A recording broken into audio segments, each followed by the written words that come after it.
Hoje pediram que eu falasse sobre evangelização. Então eu vou ler com vocês o texto de João capítulo 4. Peço que você abra sua Bíblia comigo. João capítulo 4. Versos 31 a 38.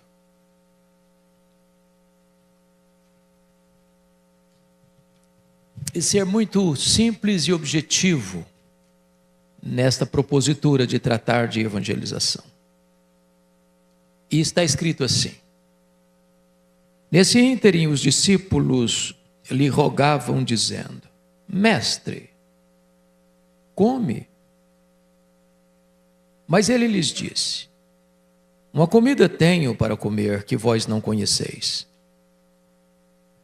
Diziam então os discípulos uns aos outros: ter-lhe-ia porventura alguém trazido o que comer?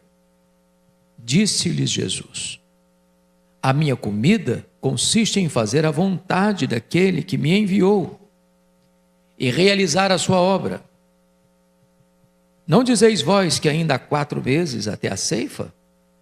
Eu, porém, vos digo: erguei os olhos e vede os campos, pois já branquejam para a ceifa. O ceifeiro recebe desde já a recompensa e entesoura o seu fruto para a vida eterna. E dessarte se alegram tanto o semeador como o ceifeiro. Pois no caso é verdadeiro ditado: um é o semeador e outro é o ceifeiro. Eu vos enviei para ceifar o que não semeastes. Outros trabalharam e vós entrastes no seu trabalho. Amém.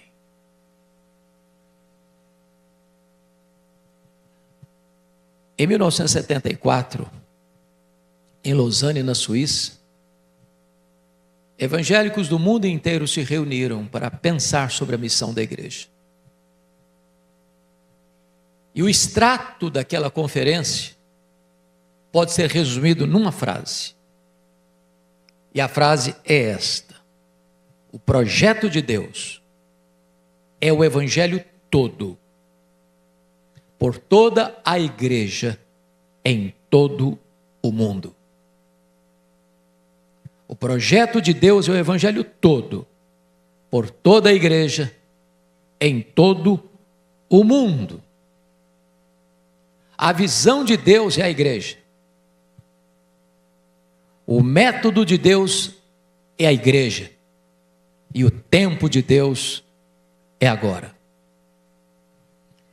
Essa é a urgência da evangelização. O contexto dessa passagem retrata que era necessário Jesus passar por Samaria. Tinham 3 estradas da Judéia para a Galiléia. Passar pelo meio de Samaria era a estrada mais perigosa, porque passava por uma região de conflito.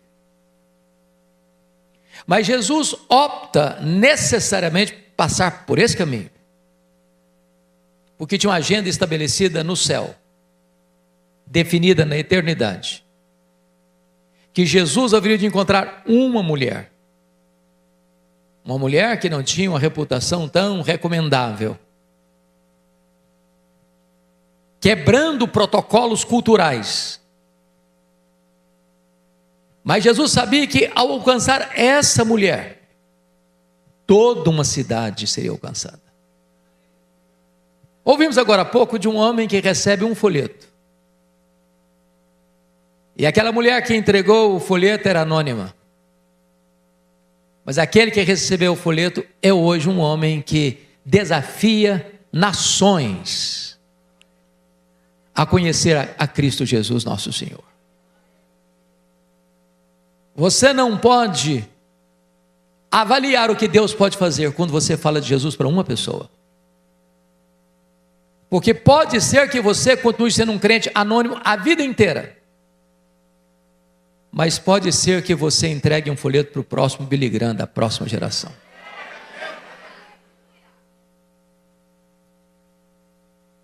Eu quero tratar de 4 coisas aqui hoje. Por isso disse, eu quero ser muito objetivo, muito claro e muito simples. eu quero tratar sobre visão. Eu quero tratar sobre paixão. Eu quero tratar sobre compromisso. Eu quero tratar sobre investimento. Quando Jesus chega naquele poço, era meio-dia, ele manda os discípulos a Sicar comprar comida. E Jesus quebra protocolos, porque um judeu não podia comer comida de samaritano.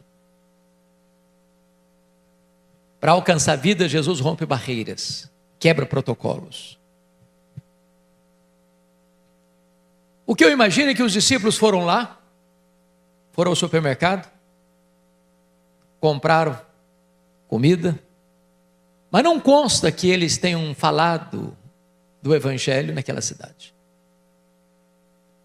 Às vezes um crente vai no supermercado, vai na farmácia, vai numa loja, mas esquece do principal. Mas quando Jesus fala para aquela mulher, numa progressão revelando-se a ela, a ponto dela compreender que ela estava diante do próprio Messias, essa mulher larga o seu canto e corre na cidade. E fala para a cidade acerca de Jesus. Como resultado, a cidade vem ao encontro de Jesus. E é nessa conjuntura que os discípulos chegam, com os quitutes. E chegam para Jesus, e já passava de meio-dia, e falam: mestre, come, está na hora. É o almoço. E Jesus olha para eles e diz: eu tenho outra comida, mais importante que essa, que é fazer a vontade do meu Pai. E é nessa conjuntura que Jesus diz para eles: erguei os vossos olhos e vede os campos, pois já branquejam para a ceifa. E o entendimento que eu tenho é que o povo estava vindo de Samaria, está vindo, muita gente, e Jesus diz: ergue os olhos e vejam. Então o primeiro ponto que eu quero tratar é: precisamos ter visão. E visão em primeiro lugar para entender que o mundo, e eu falo o mundo de pessoas, o mundo está perdido. O que falta no mundo não é religião, não é mesmo. Só no Brasil 5 novas religiões surgem por dia.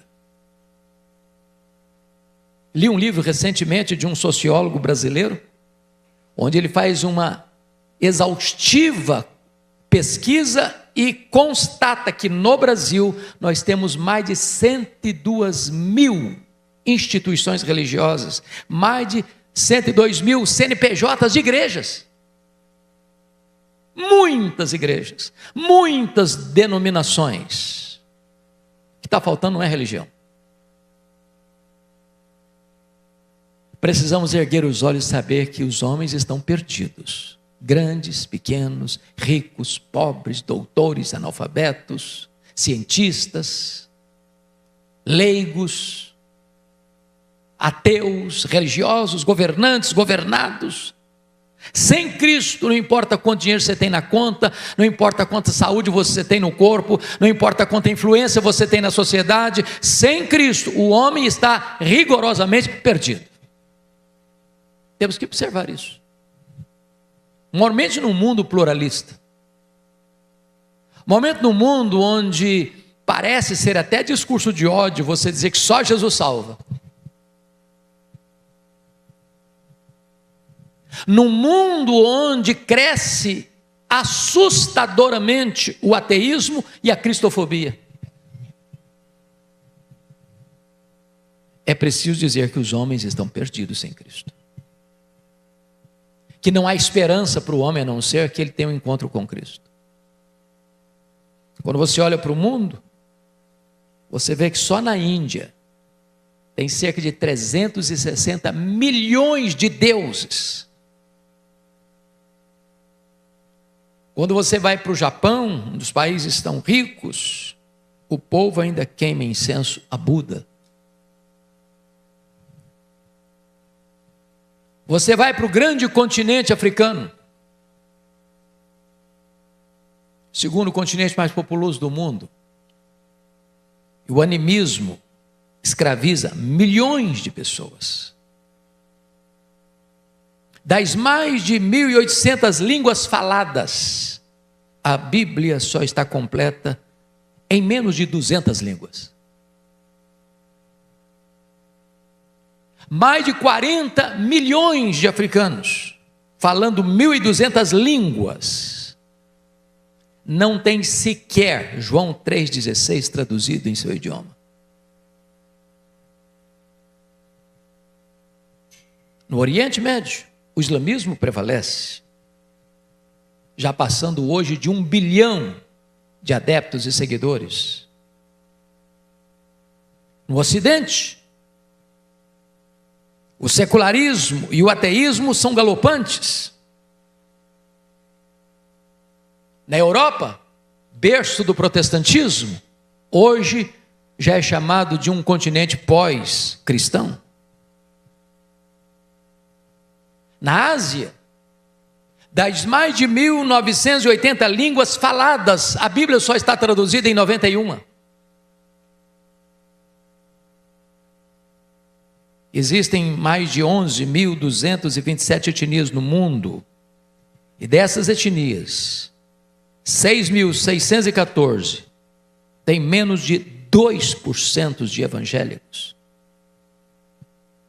Precisamos levantar os olhos e ver que os campos estão brancos para a ceifa e que o mundo sem Cristo está perdido. Precisamos ainda levantar os olhos e ver que enquanto a igreja nem sempre está agindo, as seitas estão crescendo. Meus amados, pasmem vocês, num mundo que tem hoje pouco mais de 8 bilhões de habitantes, existem hoje ainda 2 bilhões e 400 milhões de pessoas no mundo que ainda não foram tocadas pelo Evangelho. Em pleno século XXI, no apogeu milagroso da comunicação. Quando John Kennedy foi assassinado em Dallas, no estado do Texas, no dia 22 de novembro de 1963, em 6 horas, metade do mundo ficou sabendo do assassinato de John Kennedy. Jesus, o Filho de Deus, morreu na cruz pelos nossos pecados. E 2 bilhões e 400 milhões de pessoas no mundo ainda não sabem dessa notícia.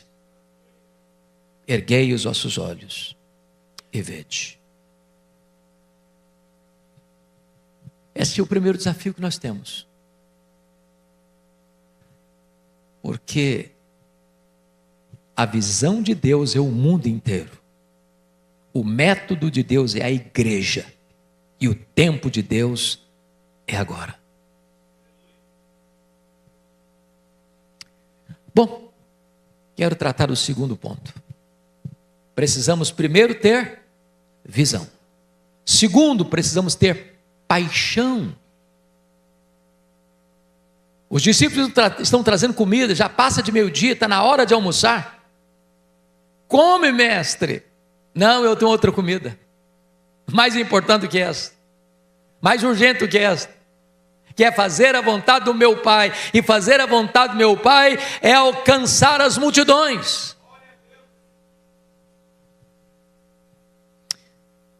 Pensem comigo, irmãos, honestamente.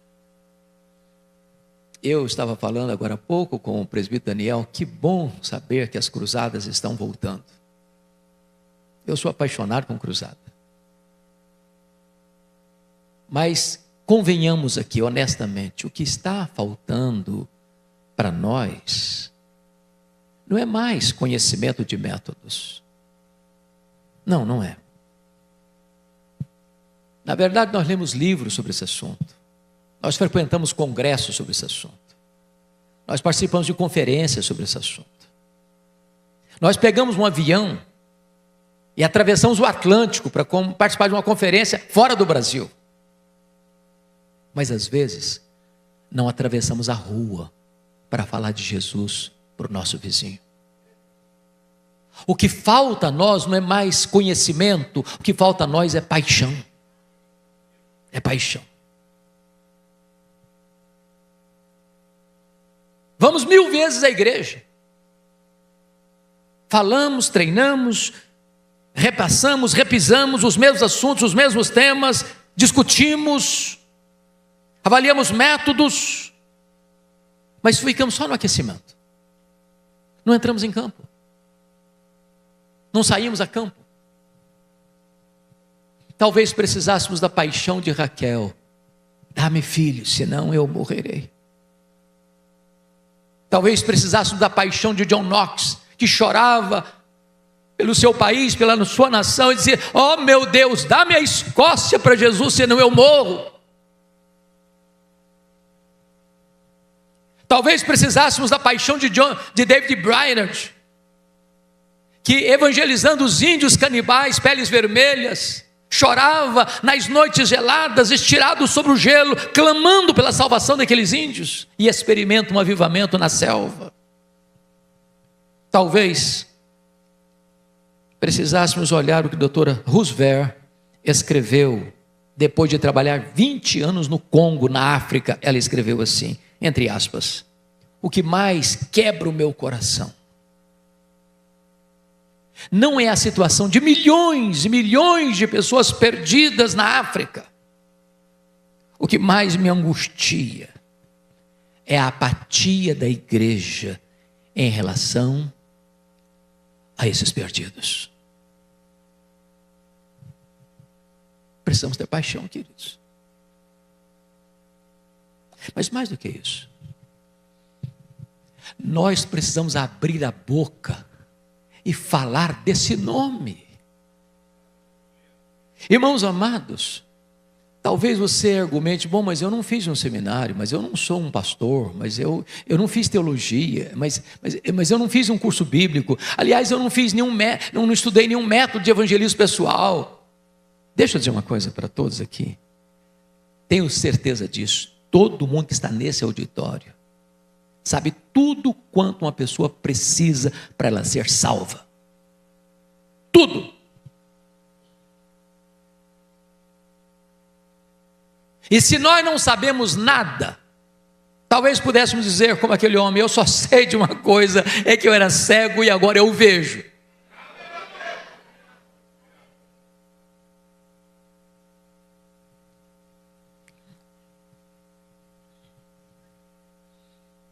O que falta para nós é paixão. Abrir a boca. É crer que este evangelho é o poder de Deus para a salvação de todo aquele que crê. Não é seu argumento, não é a sua metodologia, não é o conteúdo que você passa, que você acha que o conteúdo é muito bom, mas fale deste nome, há poder neste nome. Há poder nesse nome. Todos vocês conhecem a experiência narrada e contada acerca de Alexandre o grande comandante, que com bravura fez reinos se dobrarem aos seus pés. E Alexandre o Grande não suportava uma coisa na sua tropa, nos seus soldados: covardia, não suportava covardia. E um dia o general aproxima-se dele e denuncia um soldado que fugira dos inimigos covardemente. E Alexandre, ao saber disso, ficou muito irado e mandou chamar o soldado para lhe dar uma descompostura. E quando o soldado chega, um jovem ainda, talvez inexperiente, despreparado, e Alexandre sente uma espécie de compaixão pelo soldado, e de uma maneira quase paternal, embora vivesse apenas, não chegou a completar 33 anos de idade, se dirige num tom compassivo ao soldado e perguntou-lhe: soldado, qual é o seu nome? E o soldado, gaguejando, respondeu: Alexandre, meu senhor. E Alexandre foi tomado por uma fúria. O sangue enrubesceu sua face. E ele desceu do seu cavalo, agarrou o soldado pelo colarinho, o levantou e o jogou ao chão de soldado. Muda de nome ou muda de conduta? Qual é o seu nome? Cristão, meu Senhor. Crente, meu Jesus. Muda de nome ou muda de conduta?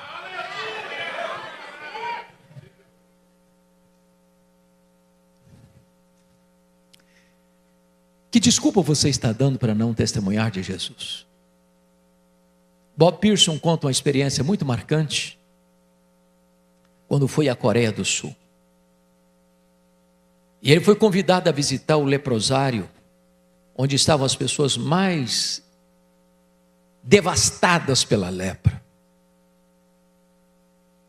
E ele ficou sabendo de um cidadão que, naquela condição terrível de uma doença que ia devastando e destruindo e carcomendo o seu corpo, teve uma experiência gloriosa de conversão, e aquele homem, apesar de tão doente, de tão deformado, ainda encontrava forças para falar de Jesus ou dar testemunho de Jesus. Mas a doença foi progredindo e progredindo e progredindo, a ponto das cartilagens já terem sido consumidas, da língua ter sido afetada, e aquele homem não conseguia mais falar. Os dentes caíram todos. Mas quando alguém entrava no quarto onde ele estava, era o pior enfermo, devastado pela lepra de todo aquele leprosário. Ele sempre ainda encontrava um meio de falar, de testemunhar de Jesus. E quando Bob Pierce entrou no seu quarto, aquele homem se levantou sobre os seus cotovelos, abriu um largo sorriso sem dentes, e sem poder falar, mas com um único gesto, aponta para Jesus. E apenas com este gesto, ele fala daquele que lhe salvou, ele deu esperança para a eternidade. Abra sua boca, e Deus a encherá.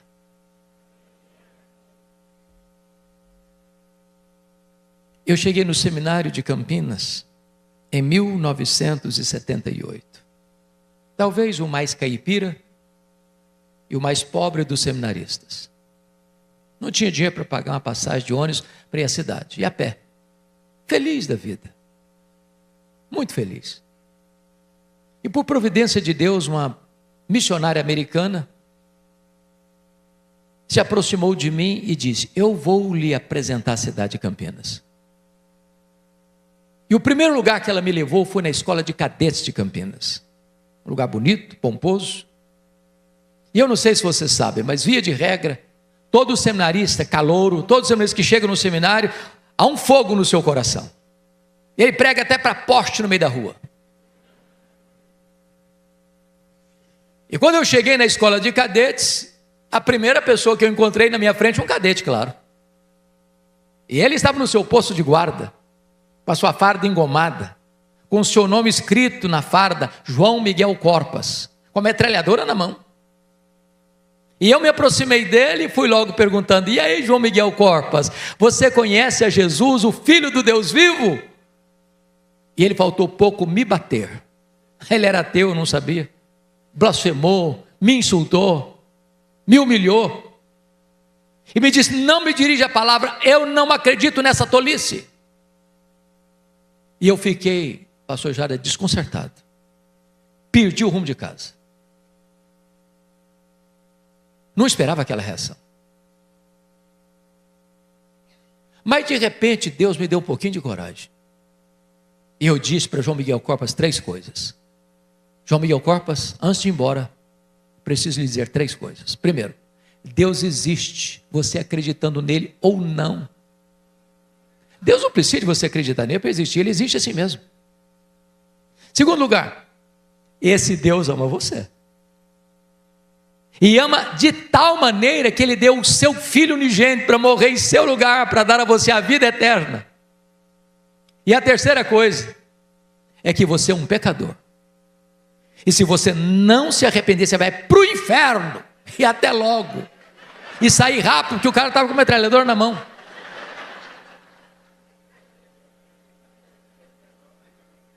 O que eu nunca podia esperar é que no dia seguinte a missionária voltasse ao seminário. E ela voltou. E disse: Hernandes, você precisa ir na minha casa agora. Falou: o que foi? O João Miguel Corpus está lá em casa e quer te ver. Falei: meu Deus, será que ele não gostou da minha abordagem? Será que ele ficou aborrecido comigo? E fui pensar mil coisas. Quando eu chego naquela casa, ele está sentado no fundo da sala. Quando ele me viu entrando, ele se levantou, correu na minha direção, me agarrou pelos braços, quase me tira do chão e me balançou e disse: por favor, me fale do seu Deus, me fale do seu Jesus.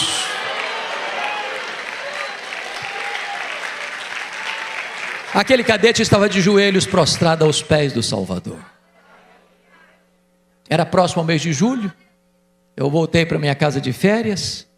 Quando eu retornei das férias, ele me liga e disse: eu já levei 3 colegas da escola de cadetes a Jesus. Tornou-se um evangelista. Depois que eu saí do seminário, eu perdi o contato com ele.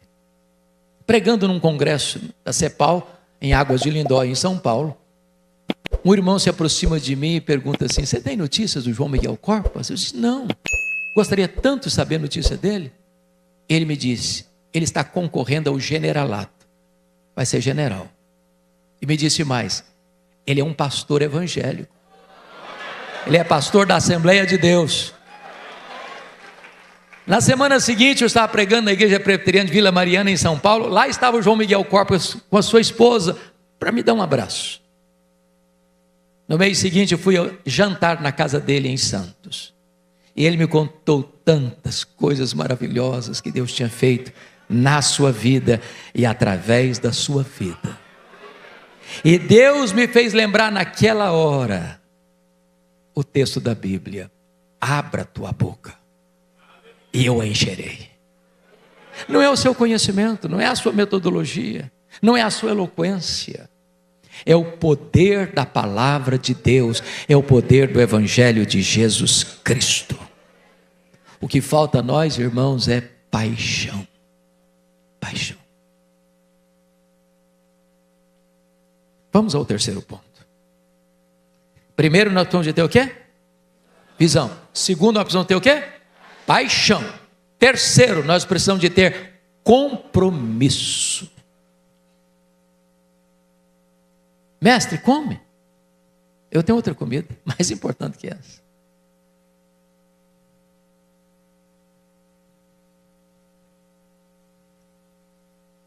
Por outro lado, pegando o verso 35, eu sou da roça, nasci na região rural.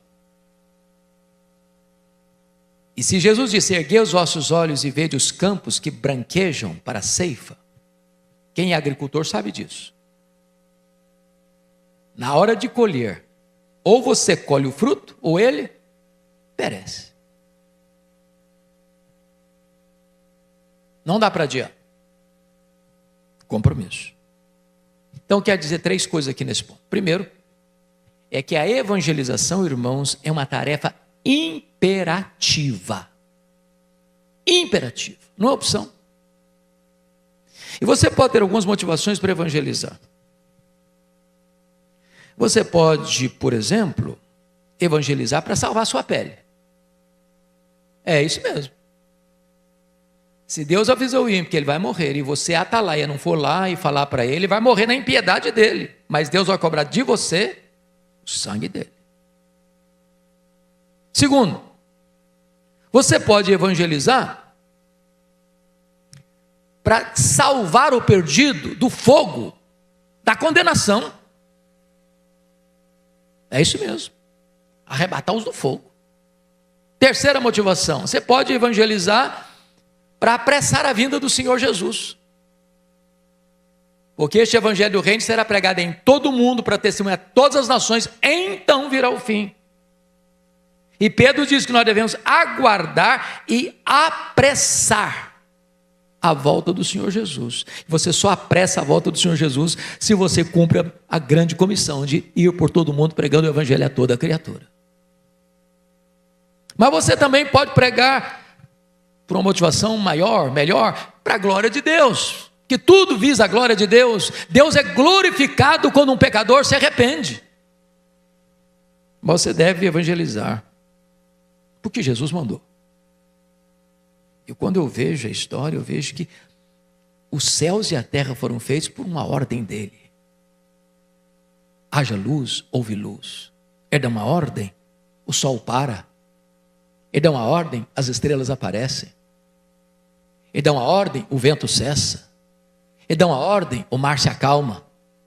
Ele dá uma ordem, uma mula profetiza. Ele dá uma ordem, um verme escuta a voz dele e cumpre a missão. Ele dá uma ordem, a doença tem que bater em retirada. Ele dá uma ordem, os demônios têm que sair.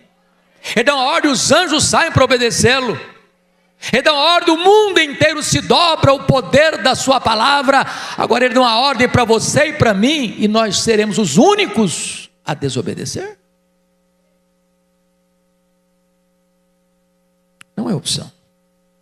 Segundo lugar, se a evangelização é uma tarefa imperativa, em segundo lugar, a evangelização é uma tarefa intransferível. A ONU não pode evangelizar. A Organização Mundial de Saúde não pode evangelizar. As instituições governamentais não podem evangelizar.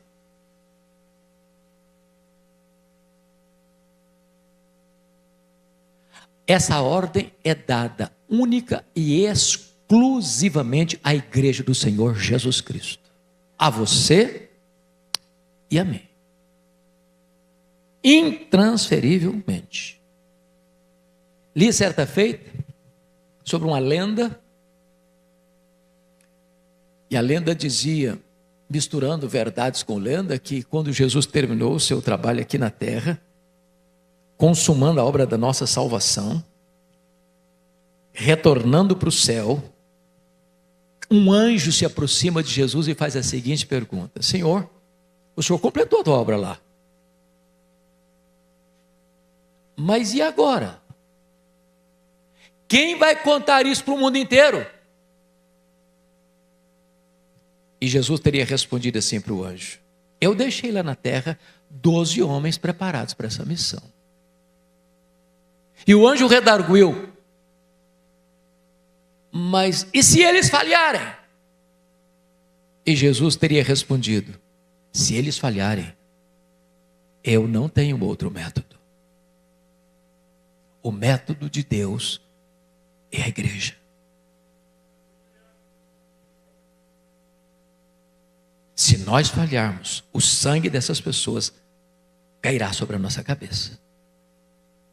Essa tarefa é intransferível.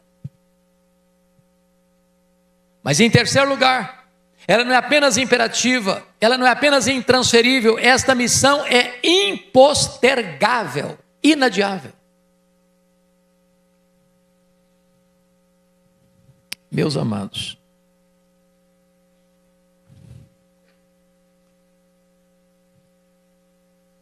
os discípulos chegaram e disseram: mestre, come. E a cidade estava vindo. E Jesus não tem uma comida mais urgente, mais importante do que essa aqui. Erga os olhos. Erga os olhos. Irmãos amados, prestem atenção no que eu vou lhes dizer.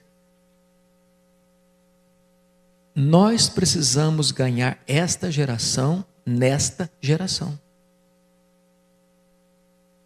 Se nós não ganharmos esta geração nesta geração, nós teremos falhado rotundamente em nossa missão. Não dá para esperar. Eu não sei se você já passou pela experiência dolorosa de chegar atrasado em coisas que não são secundárias. O nosso voo hoje atrasou, mas nós pegamos um outro voo. Aquele avião ficou para lá consertando. Pegamos um outro voo, chegamos em tempo.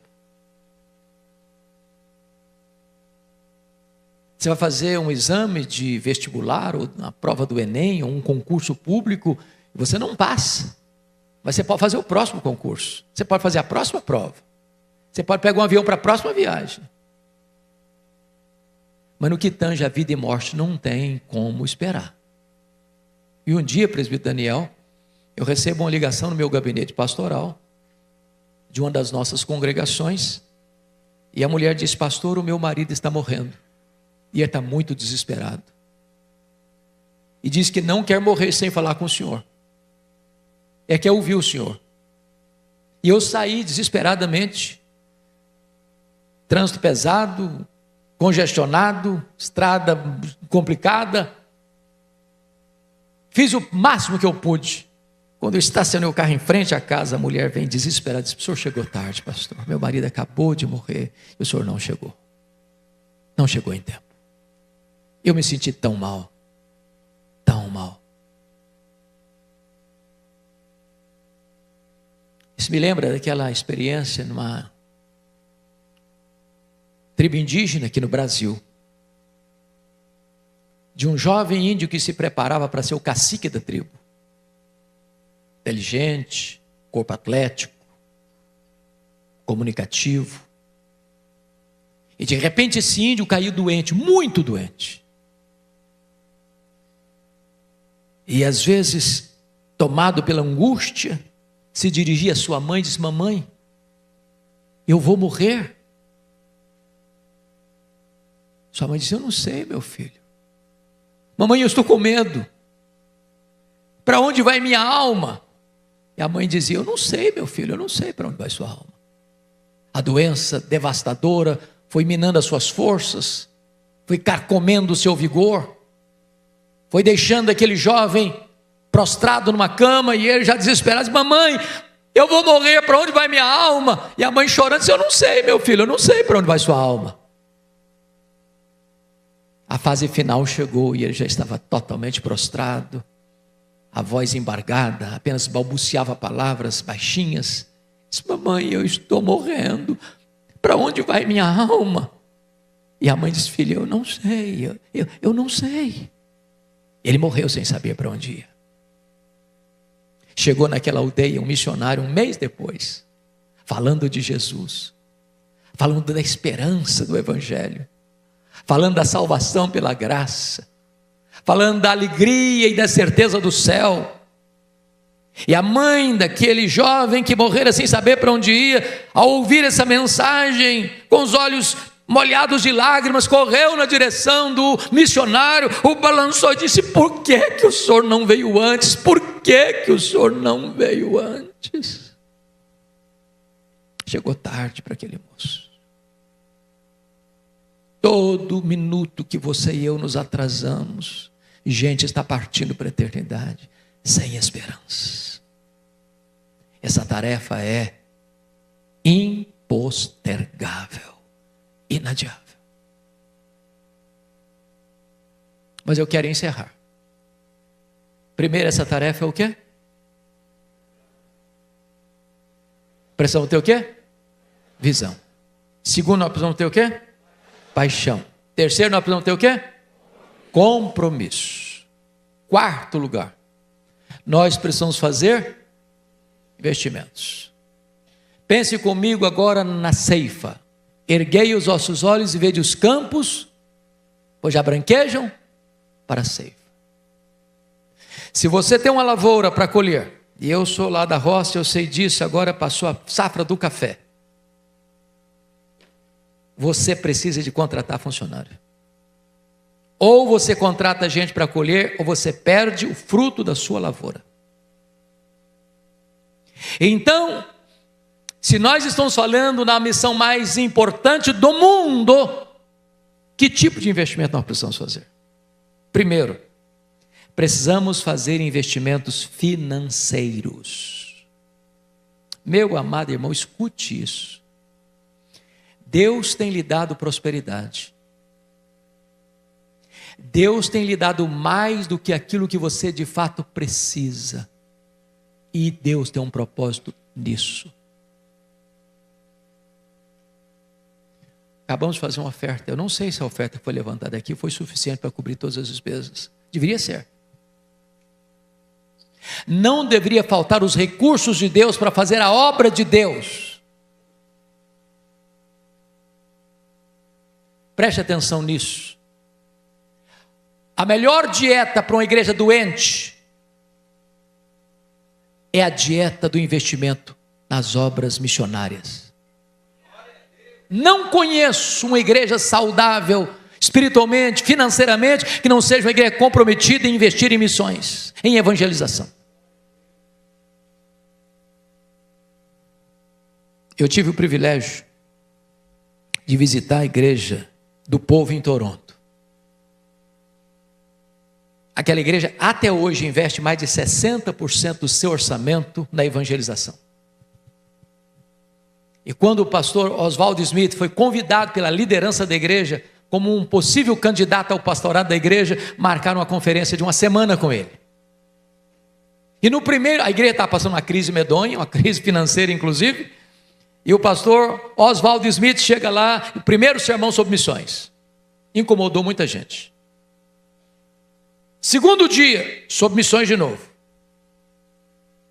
Terceiro dia, repete sobre missões. Aí a liderança da igreja reuniu com o pastor o senhor não está entendendo, o senhor não está entendendo, o senhor não está entendendo. Nossa igreja está numa crise, tem que arrumar a casa primeiro. Arrumar a casa primeiro, nós temos que falar para dentro, não é para fora não, pastor. Nós precisamos investir na igreja, para depois pensar em missões. No quarto dia ele repetiu sobre missões. No quinto dia ele levantou uma oferta sobre missões. A partir daquela semana, aquela igreja nunca mais soube o que é crise financeira. E tornou-se uma das igrejas mais vibrantes e robustas do mundo no que tange a investimento missionário. É preciso fazer investimento missionário. Como disse Jean Elliott, mártir do cristianismo no Equador: não é tolo aquele que dá o que não pode reter, para ganhar o que não pode perder.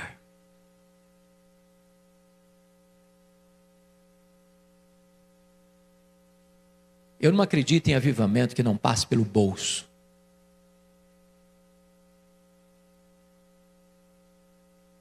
Se nós amamos o que Deus nos chamou para fazer, nós vamos colocar os recursos de Deus para que esta obra seja feita. E não vai faltar dinheiro para o próximo encontro da Viva Bahia.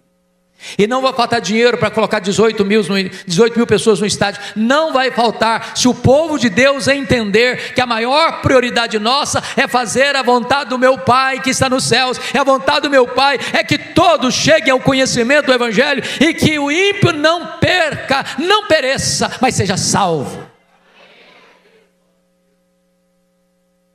Mas em segundo lugar, é preciso fazer não apenas investimento financeiro, é preciso fazer investimento de vida. De vida.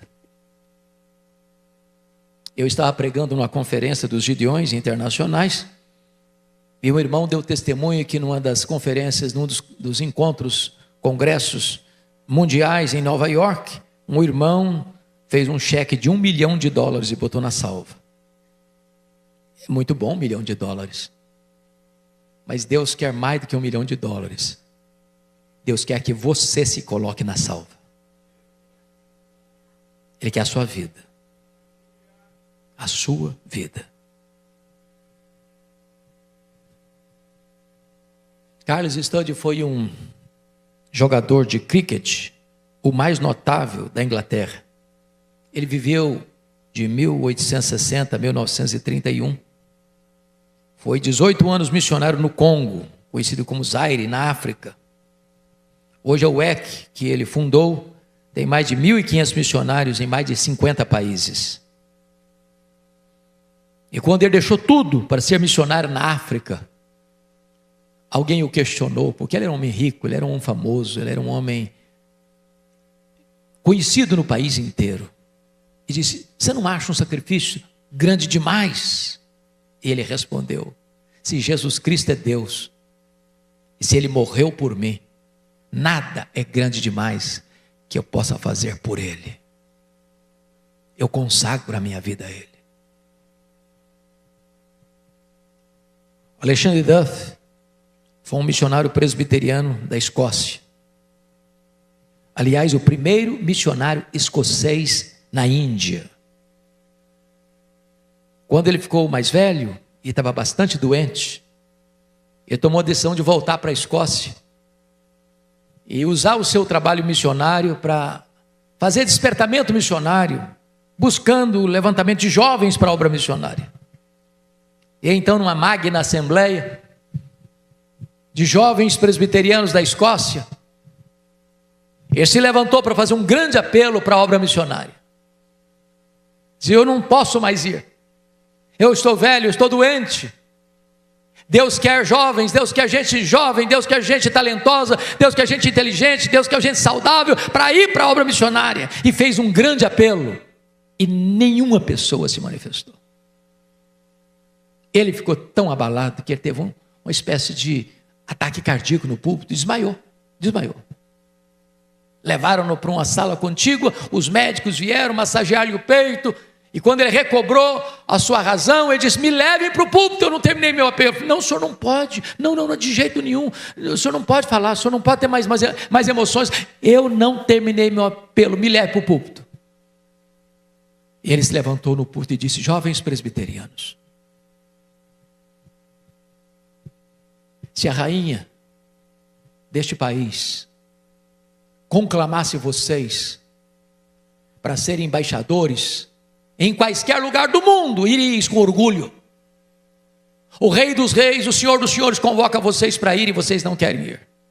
Pois irei eu, já velho, doente, cansado, não poderei fazer muita coisa a mais, mas pelo menos morrerei às margens do Ganges, e as pessoas saberão que alguém os amou e se dispôs a levar-lhes o Evangelho. E naquele dia, dezenas e dezenas e dezenas de jovens se levantaram e disseram: eu vou, eu vou, eu vou, eu vou. Deus quer investimento de vida. Agora preste atenção.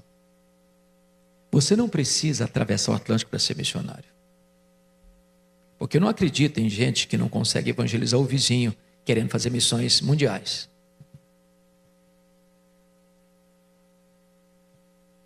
Nós somos missionários, todos nós. Todo chamado é um enviado. Todo alcançado é um enviado. E eu encerro a minha fala hoje recordando as palavras do Dr. John Haggai em Singapura. E ele termina o seu sermão assim: com a ajuda de Deus, nós evangelizaremos em todas as cidades, em todas as vilas, em todos os ermos. Nós evangelizaremos no púlpito, nós evangelizaremos na imprensa, nós evangelizaremos nos meios eletrônicos, nós evangelizaremos no rádio, na televisão, nós evangelizaremos nas mídias sociais, nós evangelizaremos nos palcos, nós evangelizaremos em tempo e fora de tempo, em liberdade ou em prisão, em saúde ou doentes, no trabalho ou no lazer, nas salas dos governantes ou nas enfermarias dos hospitais, ou nas universidades e nas escolas. Nós diremos para todos que Deus nos enviou o seu Filho como pão para nossa fome, como água para nossa sede, como luz para nossa escuridão, como paz para nossa angústia, como plenitude para o nosso vazio, como salvação para o nosso pecado. Nós evangelizaremos, nós evangelizaremos, nós evangelizaremos.